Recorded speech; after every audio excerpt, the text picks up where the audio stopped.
جو لوگ تبلیغی جماعت کے کام میں سرگرم ہوتے ہیں ان کے طرز عمل، ان کے طرز بیان، ان کی تقریروں، ان کے بیانات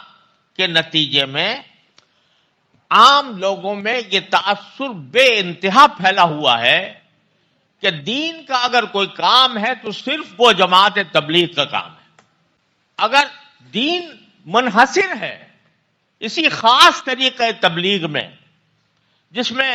کوئی آدمی روزہ لگائے، کوئی آدمی چلہ لگائے، کوئی آدمی 4 مہینے لگائے، کوئی آدمی سال لگائے، جو یہ کام نہیں کرتا وہ دین سے ناواقف ہے، دین پر عمل کرنے والا نہیں ہے، اور دین کے جتنے دوسرے کام ہو رہے ہیں وہ سمجھو کہ بیکار ہو رہے ہیں۔ بعض اوقات تو یہ تاثر ہو جاتا ہے کہ وہ بیکار ہو رہے ہیں، یا دین کی صحیح سمجھ نہیں رکھتے، یا دین کے صحیح طریقہ کو پر عمل کرنے والے نہیں ہیں، لہذا وہ غیر ہیں، وہ دور ہیں۔ اپنا وہ ہے جو تبلیغ جماعت میں ہے، جو تبلیغ جماعت میں چلے لگاتا ہے، جو سیروزے لگاتا ہے، جو اس خاص گشت میں شامل ہوتا ہے، خاص طریقہ کار سے شامل ہوتا ہے، وہ اپنا ہے۔ دوسرا جو ہے وہ بیچارہ بس اس قابل تو ہے کہ اس کو سلام کر لیا جائے اور اس سے ملاقات کر لی جائے، اس کی اکرام مسلم کے تحت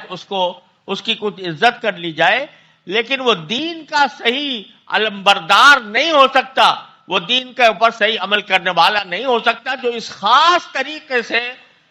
جماعت کے طریقے میں شامل نہ ہو اور اس میں سیروزے اور چلے نہ لگائے اور ان کے ساتھ گشت نہ کرے۔ یہ ایک تاثر ہے جو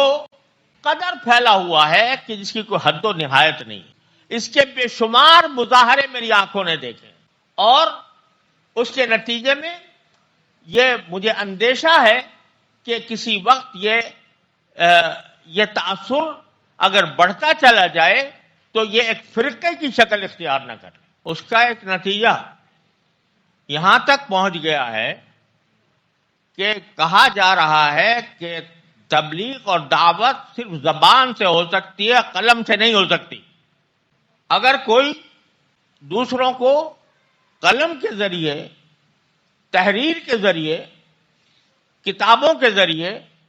رسائل کے ذریعے، خطوط کے ذریعے اگر دین کی طرف بلاتا ہے، وہ دعوت نہیں ہے، وہ تبلیغ نہیں ہے۔ وہ اس کو اگر کوئی تبلیغ سمجھتا ہے تو غلط ہے۔ یہاں تک بات کہی جا رہی ہے، جس کا مطلب یہ ہے کہ پوری 1400 سال کی تاریخ میں جن لوگوں نے دین کے اوپر محنت کی، دین کی تبلیغ اور اس کے نشر و اشاعت کے لیے کتابیں لکھی، قرآن کی تفسیر کی، حدیث کا درس دیا،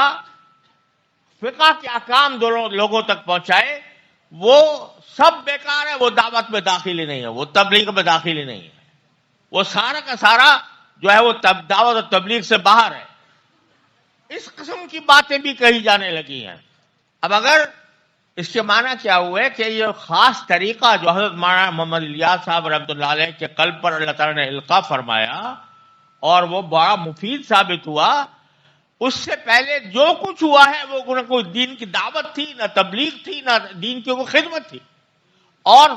خدمت دین منحصر ہے اسی خاص طریقے میں جو مقرر کر دیا گیا۔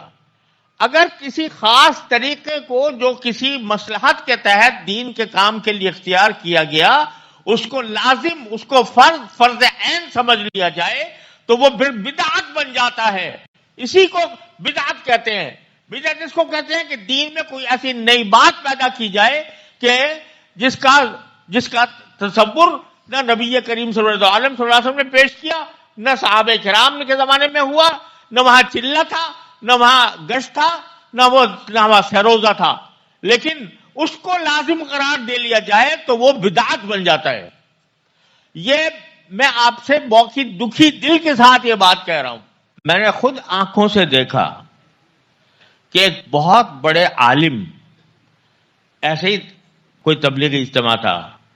اس میں ایک کو لے گیا، وہاں پر تعارف کرایا گیا کہ یہ انہوں نے بڑے عالم ہیں، انہوں نے بہت بڑی خدمت انجام دی ہے، بہت کتابیں لکھی ہیں، بہت دین کی خدمت کی ہے۔ وہاں سے مجمع سے سوال یہ کھڑا ہوا گیا ایک آدمی، اس نے کہا کہ یہ بتاؤ چلے کتنے لگائے اس نے؟ یہ عالم ہے تو چلے کتنے لگائے اس نے؟ یہ سوال کیا جا رہا ہے اس سے مجمع۔ تو یہ ذہنیت جو پیدا ہو رہی ہے، یہ اگر یہ ذہنیت ختم نہ کی گئی تو یہ فرقہ بن جائے گا اور یہ بدعت بن جائے گی۔ ایک بیچارے بہت ہی مخلص بندے ہیں جو میرے پاس ہر مہینے تقریباً بہت لمبا خط بھیجتے ہیں۔ اس خط کے اندر یہ لکھتے ہیں کہ اگر آپ کو جہنم سے بچنا ہے تو واحد طریقہ یہ ہے کہ تم کوئی چلے لگانا شروع کر دو، ورنہ جہنم سے بچنے کا تمہارے پاس کوئی راستہ نہیں۔ غرض یہ ایک ذہنیت ہے جو رفتہ رفتہ پیدا ہو رہی ہے، بیانات سے پیدا ہو رہی ہے۔ بیانات میں ہو سکتا ہے کوئی حدود و قیود کے ساتھ بات کی جاتی ہو، لیکن ذہنیت یہ بن رہی ہے کہ یہ خاص طریقہ فرض عین ہے۔ یہ خاص طریقہ ایک سہولت کے لیے اختیار کیا گیا، افادیت کے لیے اختیار کیا گیا، اس سے بہت فائدہ پہنچا، لیکن یہ کہنا کہ جو اس خاص طریقے سے کام نہیں کر رہا، وہ دعوت نہیں دے رہا، وہ تبلیغ نہیں کر رہا، یہ چیز ہے کہ اس کو بدعت بنا دے گی، اس کا فرقہ بنا دے گی۔